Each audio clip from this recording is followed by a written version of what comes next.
Welcome to the Echo Sportscast number 19. I'm Paul McLean. And I'm Dave Dale. We have a variety show here, but mostly it's hockey, of course. Kind of because, again, there's school closures this week, and we didn't get to cover the basketball and volleyball I hope to be at. So, all hockey all the time. So we've got highlights from Wednesday night with the Chippewa Ravens edging Algonquin Barons 5-4 in overtime at the Sam Jacks Recreational Centre. And you'll like our interview with Grayson Bradley. He scored the tying and the overtime goal, and we had such a great interview. It's going to be our spotlight today, too. We've got supplied video from a rare NDA hockey fight that puts one of Algonquin's big defensemen in the sin bin for 2 games.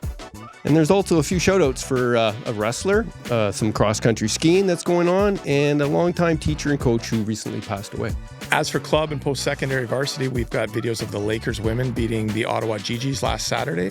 We're going to promote their game tonight, the big military appreciation night as well for the Lakers women, 6 o'clock at the Gardens. All that and more, but first a word from our title sponsor, Source for Sports.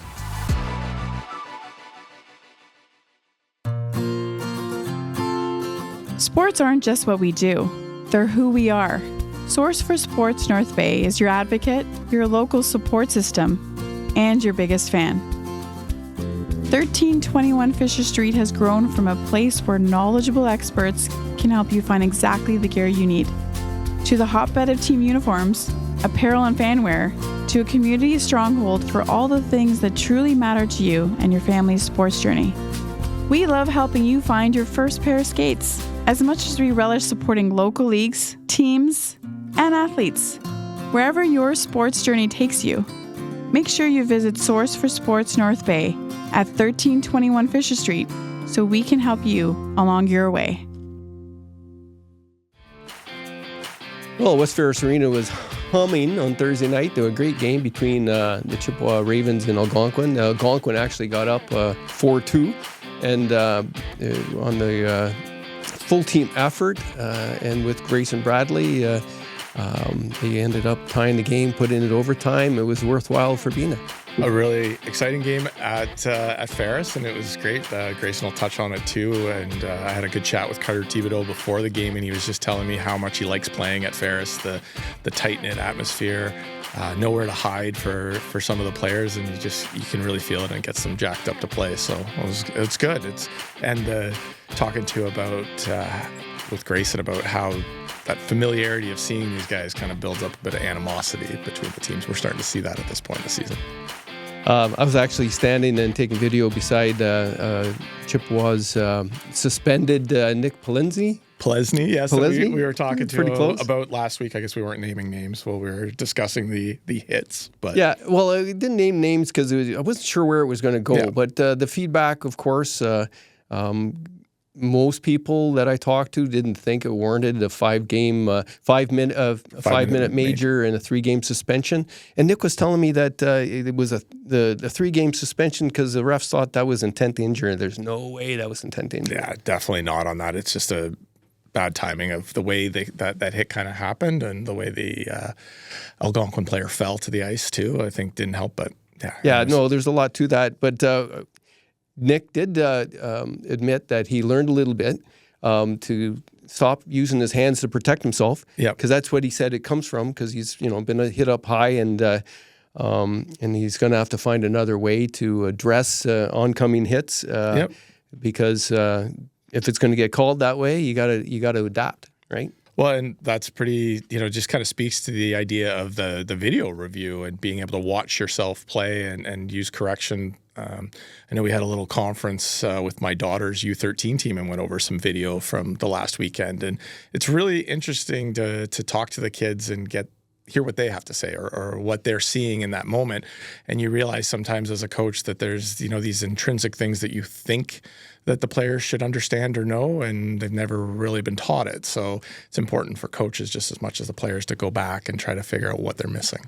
Well, you know hockey better than I, but if I was instructing somebody to protect themselves from a cross-check hit or hit up high, you meet a cross with a perpendicular, right? Yeah. So that you're going to be able to protect yourself and you have a little bit more control over what's going on, and you're not.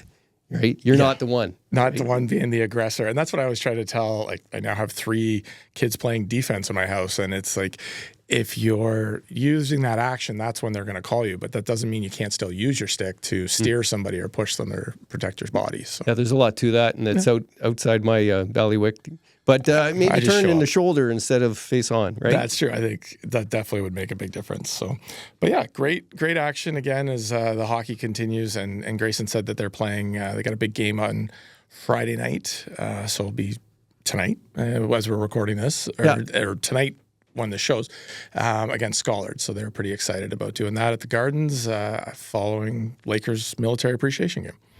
I'm going to read out some of the scorers from the Algonquin team.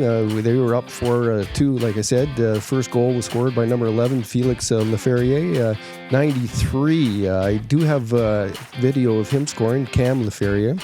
And 19, Nick Bowl.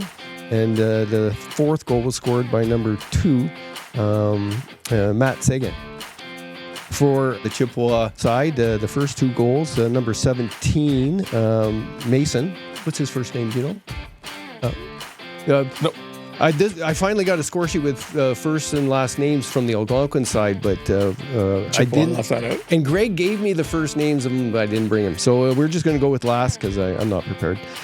Number 10 was Carter Thibodeau. He was playing great. Yeah. He really controls the ice out there. Assisted by Mason. Number 2 was Munier. Yeah, you can whatever. And of course, Grayson scored the tying goal, and the overtime, both assisted by Carter Thibodeau. And it was the winning goalie was Lazary. I'm not his strongest night. I've seen him play a little better, but I think it was just the way the flow went and how the game went. But of course, Sam Pinnell, he was the star of the game. For Algonquin, really just stood first on the star. Yeah, for sure. Great kid. Yep. Source for Sports Employee.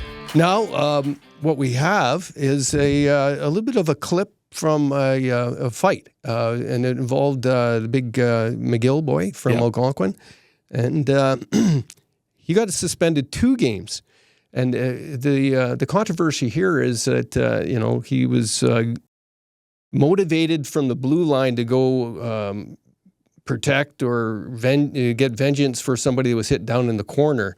And he's tossing his gloves and going down there, and he had one purpose, which was to pummel the other Scollard player. Yeah. And the talk was okay, so that's intent. Yeah. But he only got 2. And we have video evidence of not so much intent, right? And so I think, parity in reffing is always tough to do, and we do appreciate the refs being able to be there and control the games. But I think the suspension part should be kind of looked at. I definitely would think, like, if you've got a controversial hit that you're not really sure the intent of it, and it gets 3 games in a fight, is probably a little more premeditated. But I mean, that's just McGill wanting to make sure and protect his teammates, and that's being a good teammate, and maybe other ways sometimes of doing it. But that's where that comes from, and hopefully everybody's all right off of that, and we've learned our lessons.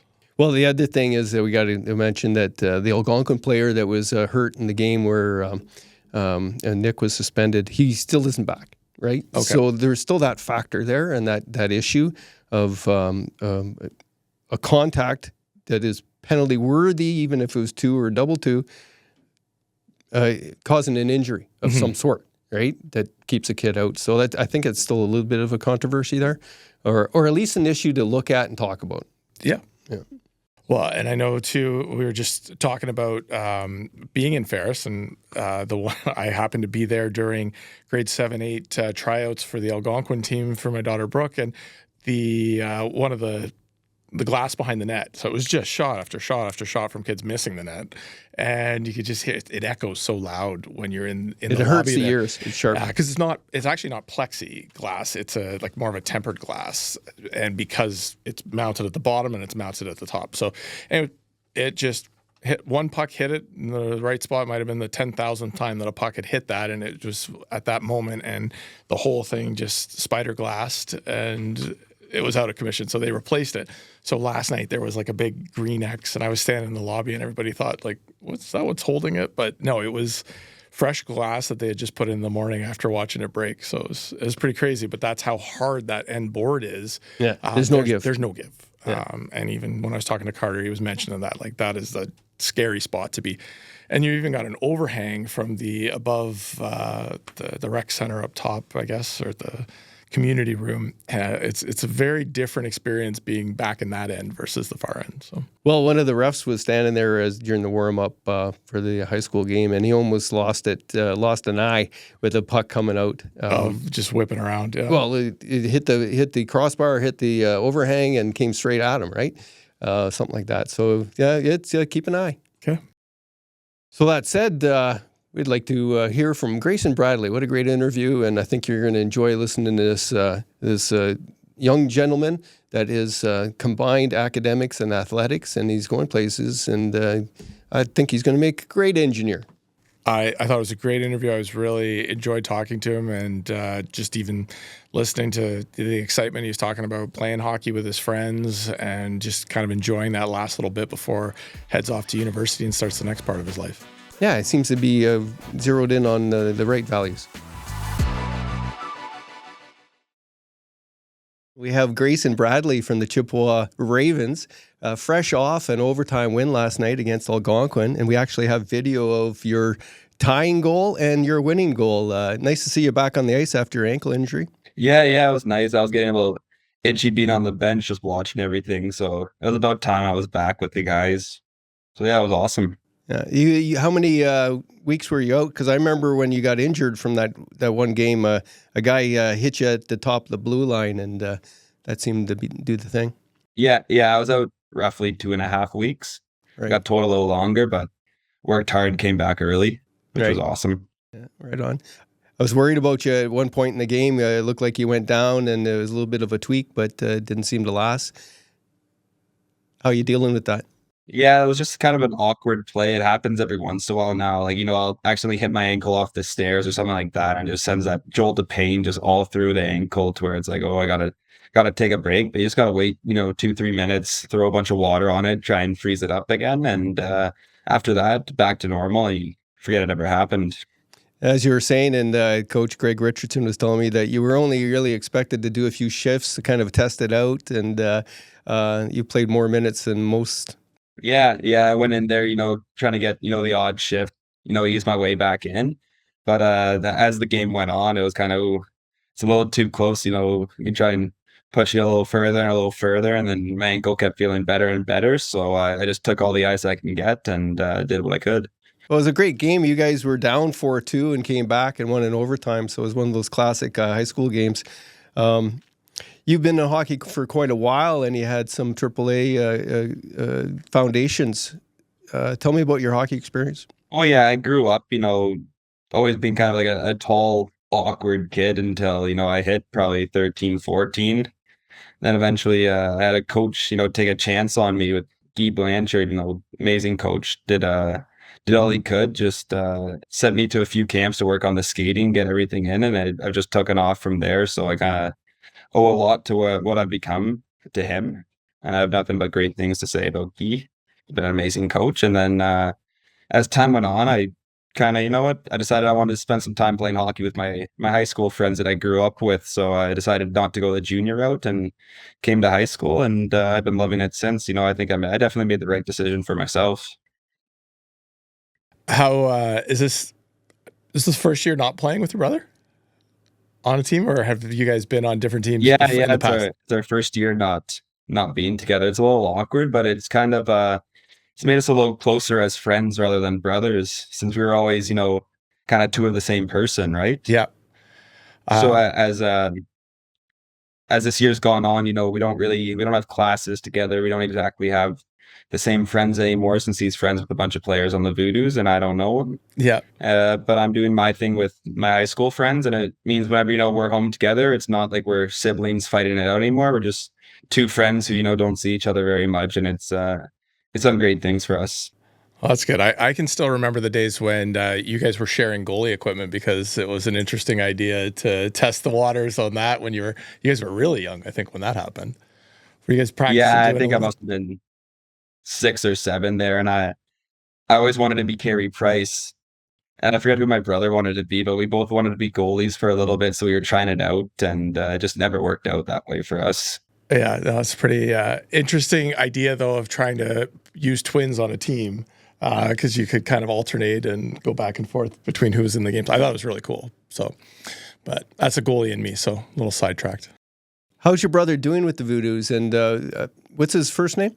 Heath Bradley. Right. Yeah, he's really enjoying it. He's kind of, fluctuated between, anywhere from second to fourth line, but he's played almost every game so far this year, and he's loving his time there. He likes hockey a little bit more than I do, so he loves, 5 practices a week, games on weekends, like that. He's loving it there, and I think he's going to come back next year, play another year. He wants to play OUA hockey for a university, so he's going to stick it through and see what he can do from there. I was having a conversation with Carter Thibodeau last night before your game, and he was talking about the differences in playing at the Gardens and Ferris because you guys switch back and forth. Obviously, different ice surfaces in terms of the size. He really seemed to like, Ferris for how packed it feels with the crowd in there and the atmosphere. What do you think about the difference between playing in the Gardens and playing at Ferris? Yeah, I prefer Ferris. I know most people seem like they don't really, but I like how it's feels a little bit quicker, a little bit, you can't just skate around mindlessly with the puck for a few minutes just because nobody can really get to you. But I like the close space. Again, it's a little bit colder of a rink, so you're not ice isn't as soft. You don't have the wet puddles for too long. Yeah. And again, you notice people in the stands there rather than at the Gardens. You're in a big arena that just looks so empty and dead. So it's kind of like the atmosphere at West Ferris is so much better and makes everything feel quicker, which makes it feel smoother for me. And I imagine too with the the size of the league that it's got to feel like playoffs every time because you guys are so familiar playing each other every night. Yeah, when you play each team 6 or 8 times, the first 2 times go smoothly, and then one team does one thing, and now you don't like these certain guys, so you want to send a message back to them, and now it's by game 7 or playoffs, like game 6 or playoffs, like it's you're out there trying to prove a point and light the other team up, and it's intense and it's awesome. I actually really enjoy the three league or the 3 team format. Okay, good. I have some video of you. How do you say? You were giving the gears to some guy up against the boards right in front of me, and it was you're letting them know that you're in the game. And I have a good video of Gavin actually making a pretty cool check. And there's another video, it's such a tight space. If you're not quick and agile, you're gonna get hit for sure, and that's part of the game. I think there was one where there was a guy got sandwiched, Chippewa, and at least one of the Algonquin guys got knocked down. The two Algonquin guys tried to check him at the same time. So I kind of like the more contained space as well. But the Gardens is for a photographer, videographer kind of thing. You get some of those bigger wide open ice hits, and over the years I've had some guys really get blown up and capture that. So for me, I like it in the West Ferris, except for the lighting, which they improved, which is good. But the Gardens give you those big hits. So I don't know. That's my opinion. Yeah, because you actually have the space to take the puck and go for a little skate at the Gardens compared to by the time you're at West Ferris, you get the puck, you got to do one turn and then you got to dump it or you got to do another turn and you just can't get those 3-4 crossovers to get the speed going. Although I saw Carter Thibodeau there, he what an excellent hockey player, 200-foot kind of guy, and he can skate right through. He's got really good legs, good vision, I think. Nice and crafty. Yeah, definitely both Thibodeau brothers are like that. Just great skaters, great hockey players. They can see the ice well, and they know where the space is, and they know how to get that speed built up into the right spot. I noticed like Algonquin goalie was standing on his head. He took a lot of shots and made a lot of saves. I saw you kind of patting him and congratulating him on a couple saves there before you ruined his night. Well, he's kind of friends with all of us. Like he's another returning grade 12, just like, most of our team is. And we've known each other for years. Like we'll hang out outside of hockey too and like talk. So yeah, it was I guess he didn't want to let all his buddies beat him. So he did everything he could. And you know what? I gave him props when he earned it. So yeah, he's one hell of a goalie for sure. Is that one of the best parts about high school is those guys that you grew up playing with and now you get to play against them and you're playing in front of your, friends and family? Like, how does it feel to be at this point and playing high school right now and doing what you said, going to play with your friends? Yeah, it's awesome. It's like, we took a photo last year after we won the Shield of all the players that my dad coached on one team because he was my coach growing up, and there was probably 13 of us in a photo that all played together while we were young. And then looking at the Scollard team, it's like, oh, there's another 5-6 players that I played with or against for so many years. Same with Algonquin. Like it's amazing just playing against your friends, playing with them, because at the end of the game, there's no grudges anymore. It's, you go home and, you just had a fun game with all your buddies and you can talk to them about it after, and then you can go hang out with them on a Friday night. And now you're talking the same game from like a different point of view, and you get to just converse with your buddies, and it's an excuse just to talk more. Oh, that's great. So what's the rest of the season look for you guys? What's the plan going into playoffs? And maybe, obviously you got an officer shirt on there that's the volleyball one, I think. This one's soccer. Soccer from last year. Should have recognized the logo. Yeah. Eyes on OFSA as well? Like, how does it look with NASA and getting through? Well, we started off so hot, and then injuries and suspensions have kind of derailed us. So I think we get Plesney back next game. So after that, we need a game or two with our full roster, and the goal is OFSA again, and it's definitely obtainable. So just got to keep working and get our team healthy and full. Yeah, no, that's great. Yeah, I was actually standing beside Nick there during the game. Got a chance to talk to him. What a great kid! He's just very enthusiastic. He was very interesting to talk to. Can't stop smiling. Holy geez! Yeah, that's what everyone says. Just amazing kid. That's someone who definitely loves life, loves every bit of it, and he's excited to be back Friday. He wants to play. So you guys play on Friday? The schedule's all messed up. I don't know who's going where or what. Yeah, we play Scollard tomorrow, I guess, tomorrow's Friday, so we play Scollard at 8 or something at the Garden. So it's time to, they've got us a few times now by quite a bit, but we also have very short bench. So now that most of our team is back, we can definitely stick it to them again. Good. That must be after the Lakers game. They have military appreciation night tomorrow on Friday at 6. At 6, okay. So then you guys would have the slot after. Yeah. So it must be 8:30 then. What other games do you have this weekend?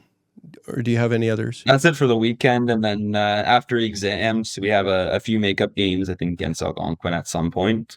We don't know the exact dates yet, but I think there's 3 to be scheduled before playoffs. I think they were trying to get... I don't know. I'm not sure which schedule I was looking at. February 4th looked like a quarterfinal for somebody, but it might have been another sport.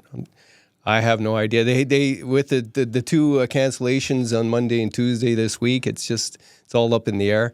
I was asking the coaches at West Ferris what's happening. They go, "Oh, we don't know." How is the exam prep going?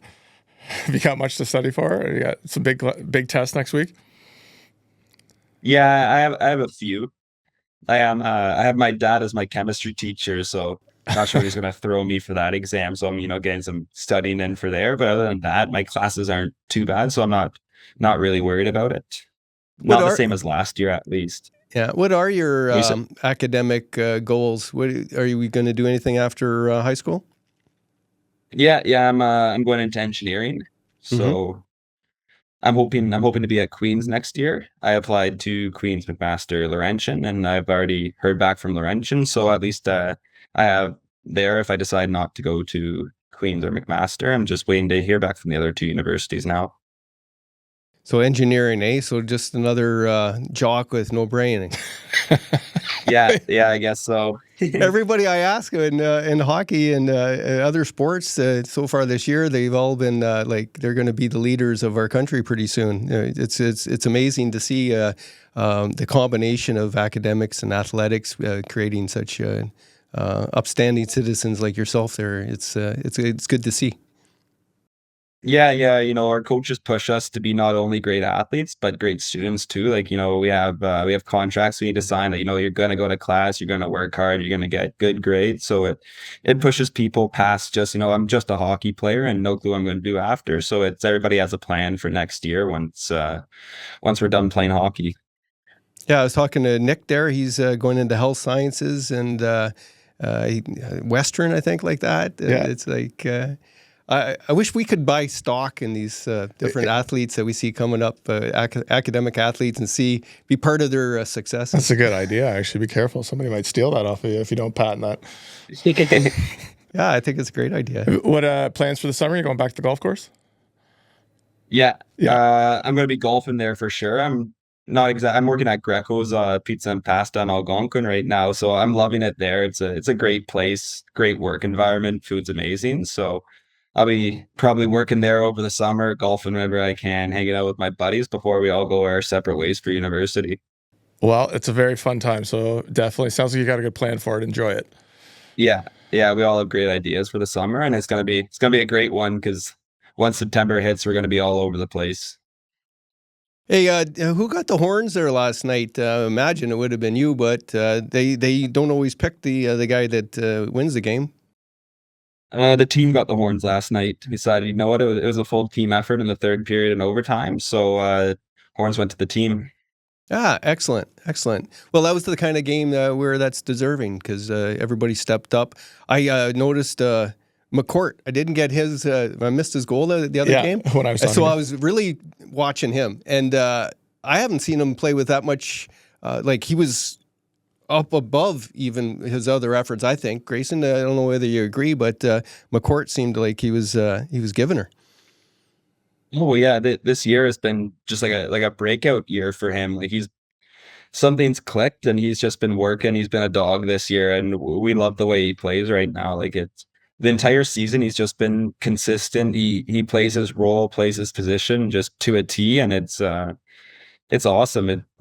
He's one of my good buddies too, so I love to see him succeeding like this, and it's been amazing for him.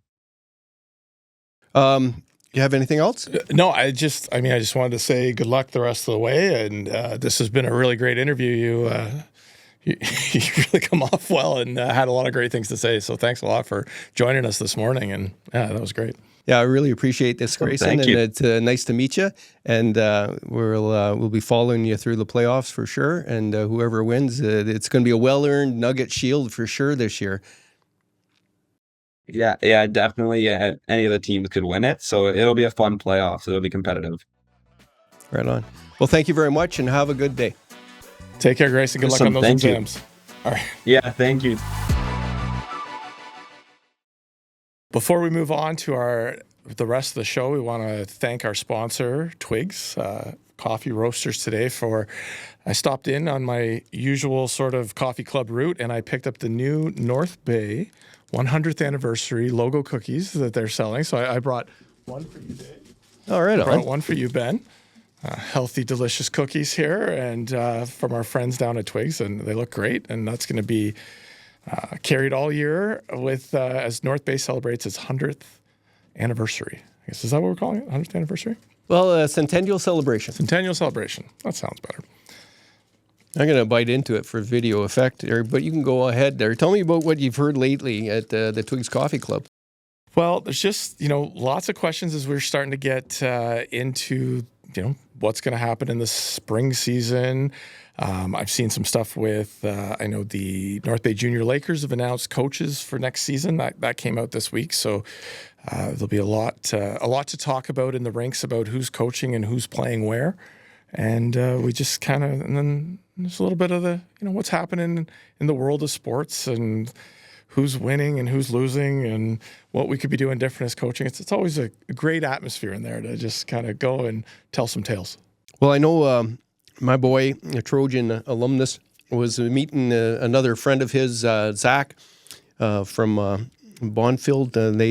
They were there a couple of days, and they saw the coffee club guys. You know who they didn't get to see was Tugas. He hasn't been around. I thought I saw a picture. You can play Where in the World is Larry Tugas. I think he was traveling. He's been going on some great trips, and I'm seeing some good pictures. So I'll have to catch up and find out where he was. But he was not holding in his usual spot. But it's a really good group of guys, and they're just lots of fun stuff to talk about.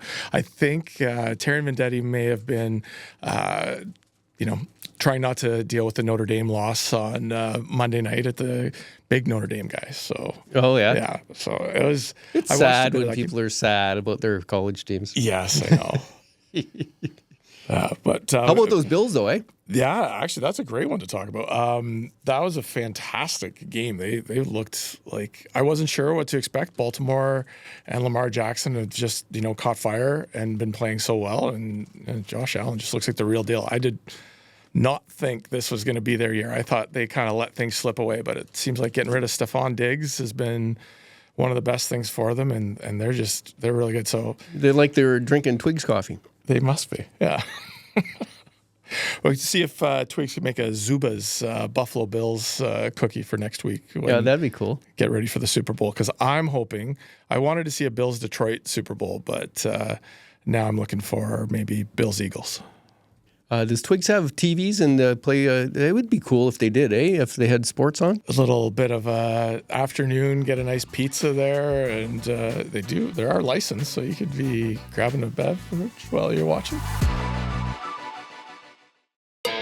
It's time to Toyota at North Bay Toyota. Attention truck lovers. Have you been Tundra struck? The powerful and dependable Toyota Tundra is the new definition of grit. Ask us about amazing lease deals on a 2025 Tundra Double Cap SR 4-wheel drive and experience ingenious levels of capability, technology, and refinement. Or maybe you're an SUV lover? Take advantage of a limited shipment of 2025 RAV4s and discover the perfect blend of style, comfort, and efficiency in a compact SUV that ignites your desire to explore. Right now, get excellent lease deals on the Toyota RAV4 LE all-wheel drive and more. It's time to Toyota at North Bay Toyota, 640 McEwen, or online at northbaytoyota.com for details. I noticed on the Chippewa Facebook page, they did a little salute to one of their teachers and coaches, and it was Sanford Carl Hutt.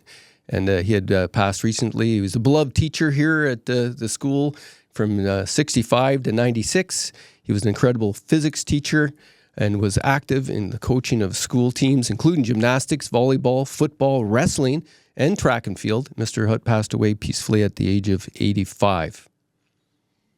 Well, and again, we want to recognize and thank for all of his efforts and all of those teams that wouldn't be possible without his coaching efforts. I know a lot of when they enter high school or new teachers will often take on a role of coaching maybe teams that they don't have an experience in the sport, but they know that it's important for the kids to have that opportunity, so they step up and do that. And this is sad, but we want to thank for all of the efforts and everything that he would have passed on and done for all the kids at Chippewa. Good segue. Wrestling hasn't been in local high schools for quite a while, but I noticed that an Algonquin Barons athlete was given a shout-out by the school. Congratulations were given to Micah Bellemare, who earned the silver medal at the K-Bay Wrestling Tournament in Barrie this one of the past weekends recently. He's in the 57.5 kilogram category, and I loved wrestling in high school. I know it's very controversially injury prone sport that a lot of schools have given up on. When I was a reporter, a sports reporter down in Simcoe County, the wrestling gave me the best photos. I actually remember the Canadian Schoolboy Wrestling Championships being held in Collingwood in like 1988 or something, and we had like the whole arena, the mats down, and it was a really big thing. I know their offices are really big too, so maybe not as popular of a sport up this way, but still lots of great athletes participating in it, and that's great to see. Yeah, I didn't even know we had wrestlers in town, so I'm looking forward to maybe some more. I like the sports that are physical like that. So we'll see if we can't. If anybody knows of any wrestling, other wrestlers, let us know. Some of these side sports that are not hockey, basketball, and volleyball don't get mentioned much, but I like when we can. There's this other thing I would shout out to. KTP Racket Club out of the North Bay Mall. Mm-hmm. They have their next PD camp is Friday, January 31st.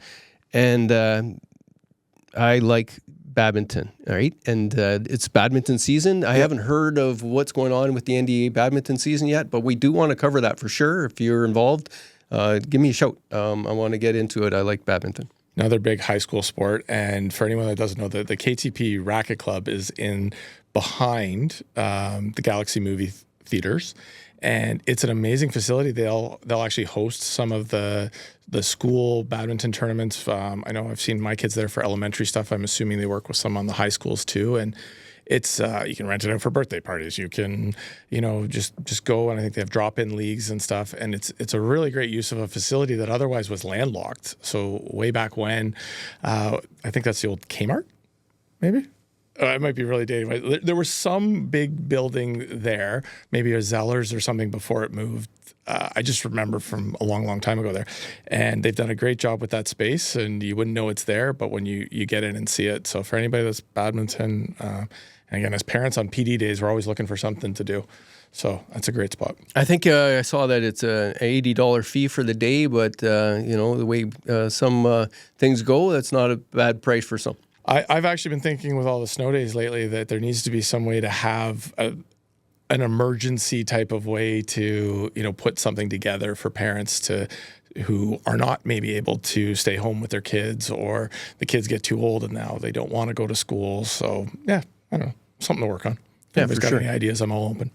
Another seasonal sport that's just getting going, and I hope to get at a meet, is the Nordic cross country. And there was a Facebook post by the Scollard Bears ski team at their pre-NDA event hosted at the Nordic Ski Club. I'm sure it was very cold, but cross-country skiing is one of those things where you just warm up.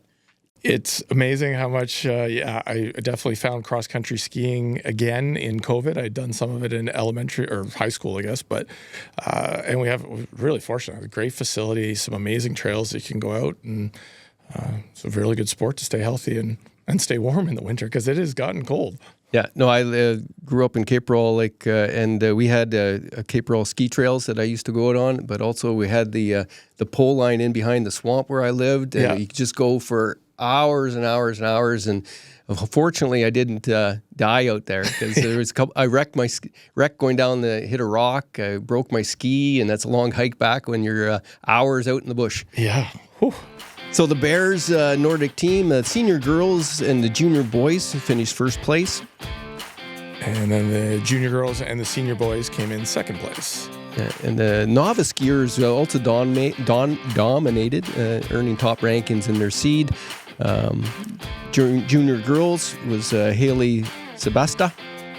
The junior boys, we had Harrison Reese finish first. Both number ones. Senior girls, Carly Pop, number one. Hannah Giannick, number two. Gignac. Yeah, well... I know Giannic. That's my problem. And we've already established that I like to insert letters that don't exist and make names up as I go. We got Erica Hugel, number three. Senior boys, Jackson Cullen, number three. Novice girls, Farah LaRose, number one. Roan Deval, number two. Julia Klender, number three. And in novice boys, Corin Standing finished first. So I think it was, congratulations are in order for our Lakers players, Mallory Dominico and Madison Desmarais, who were at the International... FISU. FISU. Federation of International student university, I think, or something in like Italy, that. and they gold medal game went into overtime. You saw the whole thing? Actually, Laura and I watched it in the office. Just had it up on a screen. It was really great to watch.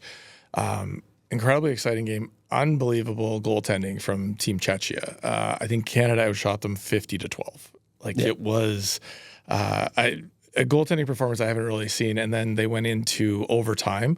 And it's when you get to that point, it doesn't matter what the shots are or anything, because anything can happen. And that's kind of that feeling that creeps into you, like, oh my God, if this doesn't happen, like they're going to come back and they're going to just get that shot and that's going to score. If I had any, I don't want to say criticism, but it did seem like as the Canadian team got more frustrated with this wall of goaltending, and she's physically big goalie that was in the net and moved really well. So she was all over the place. And I think Canada maybe started to break down, and you started to see a little bit more individualistic.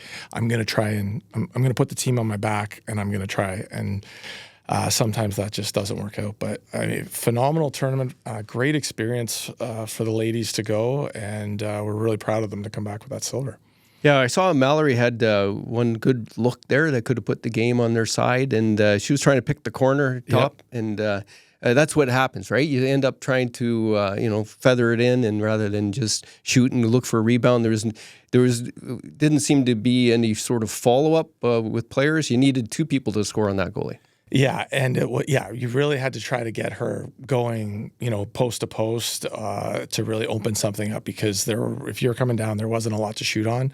The big ice, that 3-on-3 hockey on Olympic-size ice is unbelievable, and just watching them go back, because it still went 10 minutes or so into overtime. So, yeah, and both the Lakers there were playing in the overtime, and I think. Wasn't Mallory on the ice for the last goal against? She might have been. I know they just, and you get to 3-on-3 and you're cycling those players that are out there. And so, they were, had a huge presence on that team. So, well, she had her player, and that wasn't really necessary. That player made the pass, I think. Yep. But the other player was wide open. And, it looked like a huge football field for sure. It did. Yeah. I could not believe, and to see that they were going to do that. So I think that's a new international thing, because that kind of happened in the World Juniors, where I think they weren't going to go to a shootout anymore. It was just, you play 3-on-3 till it's over. And it's a pretty good format to make a game end. And eventually it catches up with you. It's funny how we used to call it sudden death, and now it's sudden victory, eh? Yeah. Yeah, did that come out of soccer? Likes to call it a golden goal. Yeah, but yeah, it's definitely the sudden victory. I mean, well, it makes more sense. It does. Yeah, you should focus on the winner and not the loser. But it is a hard one to lose after going all that way and doing it. But they'll be back. Congratulations for a silver medal. Yeah, no, fantastic. I'm sure Maria might hold that over Mallory. I don't know how that'll be. Of course she can. She's got a gold, and her sister doesn't. Maybe just start wearing it to family meals or something. But anyway, amazing job by the girls. Congratulations. We look forward to having you back with Women's Lakers as they continue towards playoffs and hopefully returning to a national championship. Yeah, they got two big games this weekend, starting tonight with the military appreciation, and they're playing Carleton University at 6:00, and then they're playing University of Toronto Saturday at 4:00. I was there for last weekend for their win over the GGs, and it was a good game. Yeah, I was out of town, so I didn't get to see it, but they're back on track with their winning ways and looking really good. And that military appreciation game has been a long-standing tradition with both Lakers teams. And it's great. It goes to the Military Resource Family Fund. I think I'm probably mixing those up, but ideally for military families when they move to North Bay and they're getting settled, it has all the things to sort of help them, whether it's for their kids or family services that they need. So it's very well a great program, a great cause. Get out and support and watch some good hockey and support our military as well. Well, you can see from the video clips I have from last Saturday, it's fast hockey and it's physical. I'm hoping Mallory and Madison are back for the game, but when I was watching on last Saturday, McKee and the captain. What starts with an H? She's from out west. Hayhurst? Yeah, Hayhurst. Yeah. Excellent. They've been leading the team, and you can just see that their experience is coming out. And of course, the goalie's a wall, and great team to cheer for. Lots of action. Roberge as well, another one back on defense, really stepping up and having a great role. Fantastic player. Definitely one of the ones in the mix as well for the university games too. So it could have had 3. Just one of those things where coaches have to make a decision, but I think she would have also been a good addition on the team. Well, I actually got highlight goals from Abby Lunny, who was one of the players I interviewed earlier in our sportscast, and she really stepped up, and she was having a good time. But the highlight there for me was she had a chance for a hat trick, and she passed it off and gave it to another player, right? And that's just huge when it comes to sportsmanship and team play and team leadership. Yeah, and those best teams that you see on the ice are often the best teams in the locker room too after. They're the ones that kind of can stick together and get through that stuff. So yeah, good for them. That's a good sign going into the playoffs. Moving on to Lakers women's basketball. They've got a great announcement. Forward Megan McCarter is not only the program's all-time leading scorer now, but she surpassed 1,000 career points. This is the only player to do this so far. She's earned 1,000 points at Queens last weekend, actually 2 weekends ago, and she now has 1,034 points in 96 games. And the Lakers are on the road this weekend, the men's and women's basketball team, to play Carleton and Ottawa after hosting them last weekend. So looking to get back on track. They're, again, really strong programs. We kind of touched on that. So they're in tough this weekend in Ottawa. But well, I was looking at the scores, and we won't have to mention it, but it seems like they're really paying attendance these 2 weekends. It's some kind of past sins. So even just at home, talking to my wife Lindsay about it's an unfortunate schedule for the girls to really just go back to back against 2 top 10 programs in the country. Especially as you're a young team trying to develop, moving forward with things. Would have been nice maybe if they could have had one in the first half and one in the second half of the season, but that's not the way the schedulers had it this year. A cruel and evil schedule maker. Yeah. So hopefully, you can go in there a little, angry and stung from last weekend and, catch them maybe napping or taking them not seriously and give them a bit of a gut punch and let them know that they're maybe not there this year, but they're going to be there. Look at Paul, the optimist. Very optimistic. So great things coming out of Nipissing University. Well, that's our Sportcast number 19. We've tried to pack it full as much as we can. Next week is going to be a big week for non-high school teams. If you got anything going on, let us know, because they're in exams, so there's a little shutdown on the schedule. So I'm free to go cover some things. Let me know what's going on, and send an email to editor@northbayecho.ca, and I'll try to fit you in with my schedule and get some video and do a little story on what you guys are doing. And if you've got any video too, I'm starting to notice as more and more teams, my teams included, are doing video reviews. If you guys want to package some of those highlights up and let us know, we'd love to play them. So. Well, we're got something sent to us. We might be able to use some of his stuff. Tam. Yep. Who's this gentleman? West Ferris, I think. Yeah, I popped up on one of my feeds and I watched it, and I have to go back and try to find it. But just some great video that we want to put in. And have a great weekend and go Bills. Go Bills. So I'm Dave Dale. I'm Paul McLean. And thanks for joining us. Please like, share, because if you don't, you miss out.